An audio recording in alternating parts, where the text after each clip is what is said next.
commencé le 21 septembre 2023. J'étais avec mes cousines, mes nièces et j'étais contente parce que je venais de rentrer des États-Unis et j'avais décidé de faire un séjour à Libreville de 2 semaines. J'ai commencé à rigoler avec ma famille, on était très contents de se voir, on a fait des photos jusqu'à ce qu'on se retrouve dehors et je commence à m'adresser à mes petites sœurs en leur disant « Pourquoi vous ne partez plus à cette église? Pourquoi vous avez décidé de ne plus servir Dieu ?» Et parmi mes nièces, il y a une qui me dit « Tu ne sais pas ce qui s'est passé. Tu ne sais pas ce que ce pasteur nous a fait. Tu ne sais pas pourquoi on n'est plus là-bas. » Et moi, avec beaucoup de curiosité, je me demande pourquoi vous ne partez plus à l'église? Qu'est-ce que le pasteur a eu à faire? Et là, il y a ma nièce qui sort du lot en me disant « Il a abusé des enfants à l'église. » Et moi, je me dis « Non, attendez, je ne comprends rien, je suis perdue. » Je tombe des nues parce que c'est quelqu'un que j'ai considéré comme étant mon pasteur. C'est quelqu'un que j'ai toujours vu comme un homme de Dieu, quelqu'un de bienveillant. Et là, ma nièce me dit, je lui demande, est-ce que tu connais ces personnes, ces filles qui l'auraient abusé? Et elle me dit, j'en fais partie. Je fais partie de ces filles-là qui ont été violées par le pasteur. Ce message s'adresse à tous les chrétiens. Je suis chrétienne. Il est hors de question que nous restons dans ces églises, ne sachant pas ce qui se passe avec nos enfants. Il est hors de question que nous envoyions nos enfants pour se faire violer par des pseudo-pasteurs. Ce soir, je parle parce que je suis dégoûtée, je suis outrée du comportement que ce pasteur a eu. Pseudo-pasteur, parce que pour moi, ce n'est pas un pasteur. Nous avons fait confiance en cet homme. Il était comme un frère pour nous, parce que nos mamans l'avaient adopté. Pasteur Jean-Yves Boussougou a toujours été le bienvenu dans notre maison. Nous l'avons servi à manger, à boire. Et en retour, il a eu le courage, le toupet de violer ma cousine et ma nièce. Et pas que.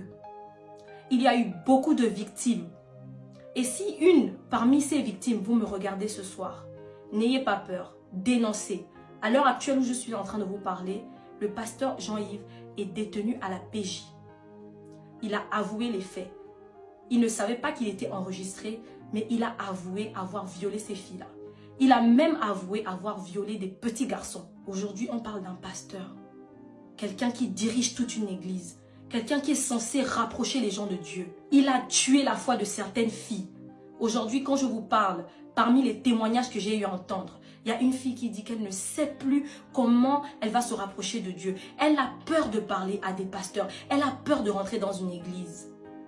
C'est ça qui est devenu l'église aujourd'hui. Faites attention à vous. Prenez soin de vous. Nous faisons face à un prédateur sexuel. Quelqu'un qui n'a pas eu peur de faire des attouchements à des enfants, soi-disant qu'elles étaient consentantes. Comment un adulte peut avoir ce genre d'expression? Comment un adulte qui réfléchit peut dire que des filles de 14 ans, 16 ans étaient consentantes? Il ne s'arrête pas que là. Il sodomise les enfants. Aujourd'hui, nous ne pouvons pas vous dire si c'est simple ou si derrière, il y a des pratiques occultes. Et ce qui me fait le plus mal, c'est qu'il y a des gens, des pasteurs, qui veulent plaider sa cause, soit disant qu'il faudrait qu'il y a des plaintes qui soient enlevées pour que sa peine soit réduite. Il doit payer pour ce qu'il a fait. Dieu, c'est un Dieu de justice. Sinon, ça ferait de lui un menteur. Nous avons pardonné son acte, mais nous voulons que justice soit faite. Que justice soit faite pour ma cousine, que justice soit faite pour ma nièce, que justice soit faite pour toutes ces filles-là qui ont été victimes des différents vices de ce pasteur-là. Aujourd'hui, je suis outrée parce que je suis chrétienne. Ma foi ne peut jamais être ébranlée par ce genre de problème, par ce genre de situation. Parce que Dieu, il est fidèle. S'il a permis que nous puissions tomber sur ça, c'est parce qu'il fallait dénoncer. S'il a permis que nous puissions, que ce soit ma famille qui soit touchée par ce problème, c'est parce qu'il fallait que quelqu'un se lève pour pouvoir dénoncer.